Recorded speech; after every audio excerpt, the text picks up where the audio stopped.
a mysterious gas suddenly seeps into a man's body, and in the next instant, he floats into the air and explodes into dust. At the same moment, a television station receives an anonymous package. When staff open it, the box appears completely empty. The only thing there is a QR code printed on the inside of the lid. Station director Jaya scans it, and a mysterious man slowly appears on screen. He claims to be the perpetrator behind the live broadcast killing, and states that he and the deceased professor had known each other for 27 years. The moment the video is played, every major media outlet in Tokyo receives the same footage simultaneously. In it, the man announces that the following afternoon at 4 o'clock, he will hold a press conference at a ramen restaurant called Bunko, where he will publicly reveal his motive and his plans going forward. There is one condition: only the outlets that air this video as their top story will be granted access to interview him. As soon as the message ends, a staff member notices that other networks have already begun preparing to broadcast the clip. Some dismiss it as an elaborate hoax, but Jaya notices something the others have missed. The video was recorded in the early hours of that very morning, before the professor was killed. On that basis alone, he concludes that the mysterious man is almost certainly the real perpetrator. Seeing every outlet racing for the scoop, the station director makes the call: lead with the video. The man's declaration sets off a shockwave across society, and the public waits for 4 o'clock the next afternoon. Police forensics teams examine the anonymous package, recovering only the fingerprints of postal staff. No trace of the sender. Detective Okamoto reports that he's spoken with everyone connected to the professor, and has turned up nothing useful so far. In terms of the crime itself, forensic analysis suggests the origin point of the internal explosion was the victim's lungs. The tissue expanded violently outward, compressing the throat before the force burst through the body from the inside out, ultimately causing it to detonate entirely. Even more baffling, the inner lining of the lungs shows extensive burns, not from heat, but from what appears to be chemical exposure. The sheer strangeness of the case prompts senior authorities to get involved, and the investigation is handed entirely to Okamoto. Police set up a perimeter around the Bunko ramen shop ahead of time, but by the next day, large crowds have already gathered around the area. Okamoto enters first to conduct his own sweep, and finds nothing out of the ordinary, just a completely unremarkable noodle shop. The man had said 4 o'clock. By 4:25, he still hasn't appeared. Then Jaya tracks down the shop's owner and learns a detail almost no one knew. At 5:07 that afternoon, Okamoto receives a text from Jaya. 27 years ago, this ramen restaurant had operated from a different location. Jaya has already made his way to that long-abandoned original premises, and he's managed to locate the mysterious man from the video. As Jaya conducts his exclusive interview, Okamoto mobilizes a large contingent of officers and races to the scene. The man speaks candidly. He describes himself as a victim who has suffered deeply, and says he killed the professor for revenge. The professor was not an innocent man, but someone who had to pay for crimes he once committed. Those crimes, he says, are connected to something called the White Center. He maintains the White Center was real, and that those who were part of it are almost certainly sitting in front of their televisions at that very moment, reliving every atrocity they were involved in. They control society, he says, and no matter what truths he reveals today, they will use that power to bury everything. He makes his intentions clear. He will find each of them, and deal with them one by one. He announces that from now on, he will be known as Gasman. As he moves to leave, Okamoto raises his weapon and orders Gasman to stop. Gasman slowly lifts his hands, appearing to surrender. Then, in the next instant, a torrent of mysterious gas begins pouring from his trouser legs.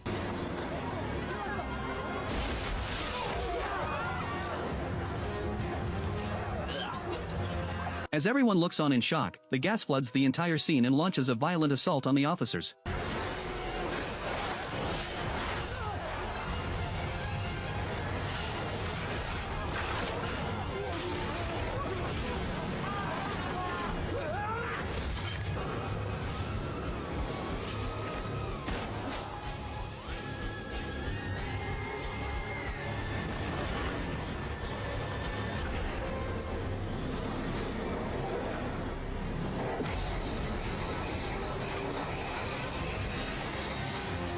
Jaya and Okamoto can only watch as Gasman disappears down a storm drain and vanishes. A mass of gas drifts into an auction venue, seemingly searching for someone. When the gang members sense something is wrong, the gas slowly coalesces into a human form.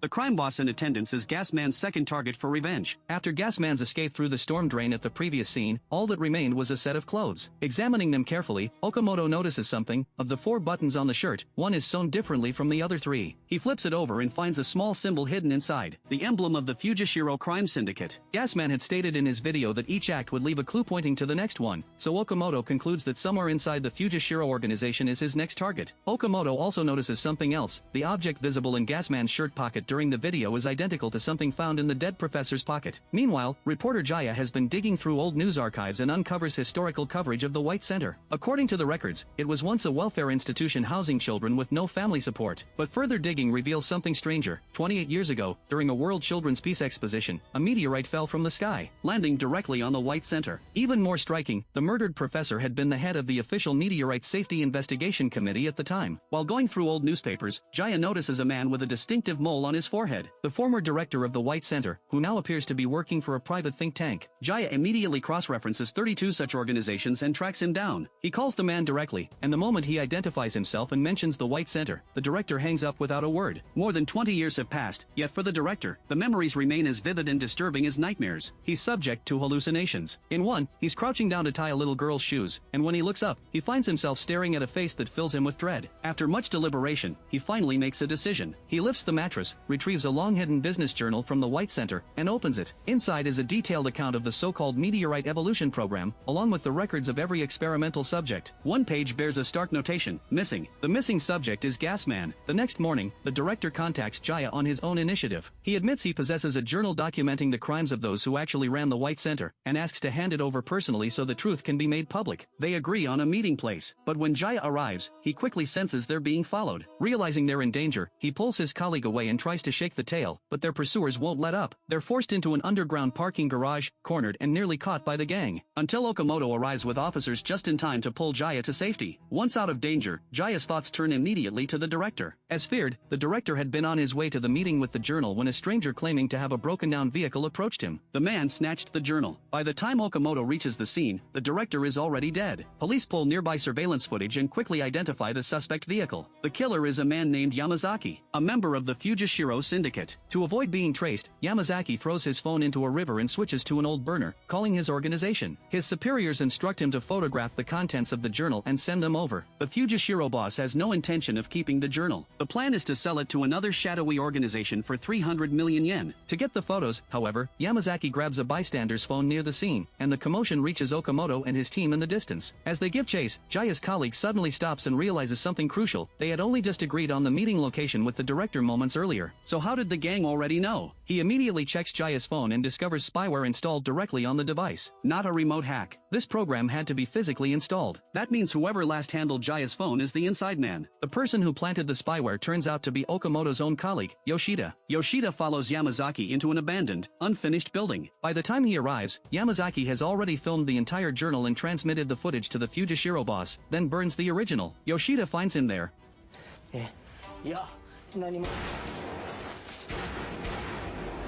Quietly pockets his own phone, and then tells Okamoto, who arrives moments later, that Yamazaki attacked him without warning and he had no choice but to shoot him dead. The explanation has barely left his mouth when Jaya calls, telling Okamoto that Yoshida is dirty. Okamoto doesn't believe it, and even tells Jaya to drop the investigation. Jaya ignores the warning. He positions himself across the street from Fujishiro's headquarters and sets up professional surveillance equipment, monitoring their conversations. Through the intercept, he learns that the filmed footage of the journal now resides on the Fujishiro boss's personal phone. But while Jaya is listening in, Gasman has already silently infiltrated the building. He takes the form of a strange, floating eyeball, drifting through the gang's space, searching for his next target. When the members notice something is wrong, Gasman instantly reassembles into human form and begins a massacre.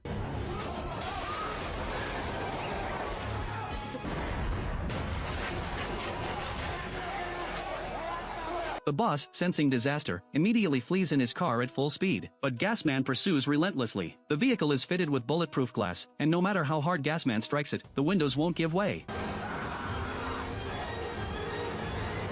The boss believes he's finally shaken his pursuer, unaware that Gasman has already slipped down into the storm drain below.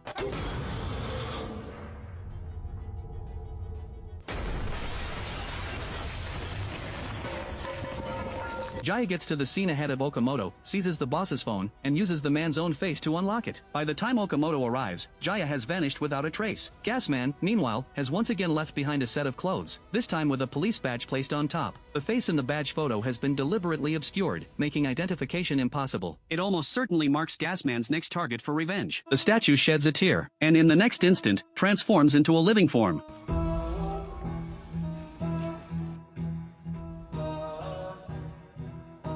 Two social media influencers stumble across a bizarre, ghostly face in a video clip, hoping to ride the wave of attention it might generate. But when they go live, the viewer count barely trickles in. Then a comment appears. Someone recognizes the face immediately. It's Gasman, who has been dominating headlines across the city. The commenter offers to pay for Gasman's exact location. Hoping to negotiate a better price, the brother and sister duo decide to scout the location first. The moment they arrive, they find a strange statue, and the realization creeps over them. The statue is Gasman himself, in physical form. Just as the sister prepares to send the coordinates to their buyer, a hidden mechanism is triggered. Dominoes begin to fall in sequence, eventually setting an old record player in motion. As a gentle melody fills the air, a single tear slides down the corner of the statue's eye. The moment it hits the ground, the stone begins to vaporize, and Gasman re-emerges. With mechanical precision, he raises his right hand and speaks, "State your wish." A fax machine nearby hums to life and ejects a photograph. A voice follows, commanding Gasman to kill the person in the image. Watching this unfold, the pair finally understands why Gasman keeps killing. He has no autonomous will. He's nothing more than a weapon, controlled by someone else's wishes. Sometime later, after completing his task, Gasman returns and transforms back into the statue. The brother seizes the moment to install a hidden camera in the shadows, hoping to capture the identity of whoever is pulling the strings. But approaching footsteps send them both scrambling to hide. And at exactly the wrong moment, a phone call from their buyer rings out, instantly giving away their position. Jaya steps out of the darkness. The one who has been controlling Gasman all along is Jaya himself. Every person Gasman has killed was a wish that Jaya made personally. His motive was never self-interest, it was revenge. Before his transformation, Gasman was Jaya's uncle. They shared no blood, but had long since become as close as family. The uncle once smiled and asked young Jaya what she wished for most. Without hesitation, Jaya answered, "I wish you could be my dad." From that day on, the two grew ever closer, almost indistinguishable from a real father and daughter. But the happiness didn't last. After the meteorite fell, the uncle was forcibly taken by the crime syndicate to the White Center, where he became a test subject for meteorite exposure. Several others were brought down with him, but before any of them even reached the meteorite, they were carbonized where they stood. The uncle alone made it beneath the meteorite, and that's what triggered the horrifying transformation. Young Jaya witnessed his screams as it happened. She never saw him again after that. Years passed. Jaya grew up and became a journalist. An investigation assignment eventually brought her to an abandoned ramen shop, the very place where she and her uncle had lived when she was a child. Beneath the shop's floor, she found him, frozen into a statue. Then one day, entirely by accident, she played a piece of music near him. The statue came back to life. He told her she could make a wish. Half disbelieving, Jaya made her first, "Kill the ones who did this to you." And he did. From that point on, Jaya used Gasman to pursue her revenge, concealing it from everyone. She believed the secret would never surface. Until Okamoto noticed something. While waiting at Jaya's home, he came across a photograph of Jaya with Gasman. When Jaya returned unexpectedly and found him there, she realized she had no choice but to tell him everything. While the two talked, the influencer siblings ran into serious trouble. The Fujishiro syndicate had tracked them down through the video and forced them to lead the way to Gasman. To protect his sister, the brother agreed. At Gasman's location, the true architect behind the syndicate finally revealed himself, Miura, the man who had orchestrated the entire meteorite program, now a high-profile political candidate riding a wave of public support. The moment Miura learned how to control Gasman, he issued new killing orders without a moment's hesitation. The siblings fled in terror, but Gasman closed in relentlessly. The brother shielded his sister all the way to a riverbank, and there, he made his choice. He ran into a gas station, soaked himself in fuel, threw his sister into the river, then set himself alight and ran toward Gasman.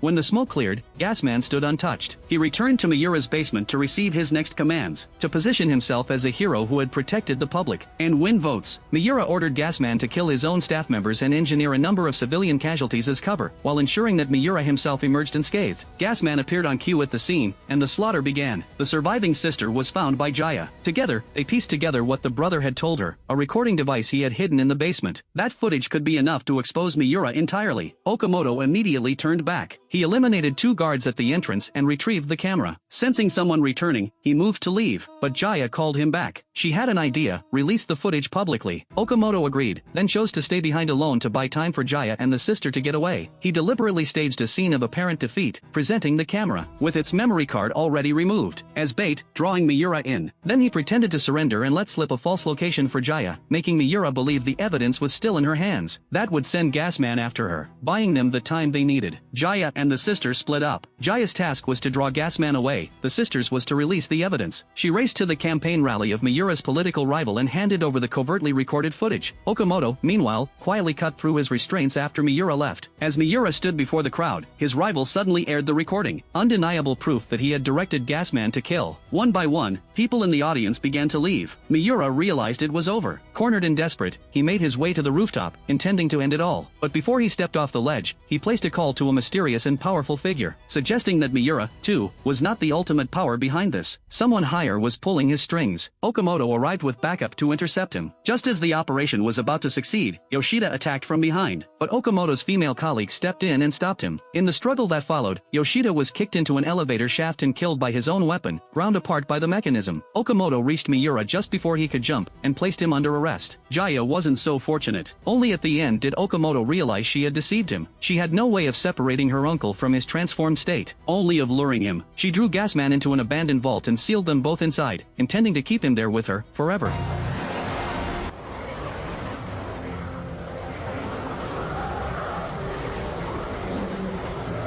By the time Okamoto arrived, it was too late. He could only watch as Jaya and Gasman vanished before his eyes. 1 year later, Okamoto sits alone at home and plays Jaya's favorite piece of music. The moment the melody begins, a mass of gas materializes in the center of the room and slowly takes shape. There will clearly be a second season.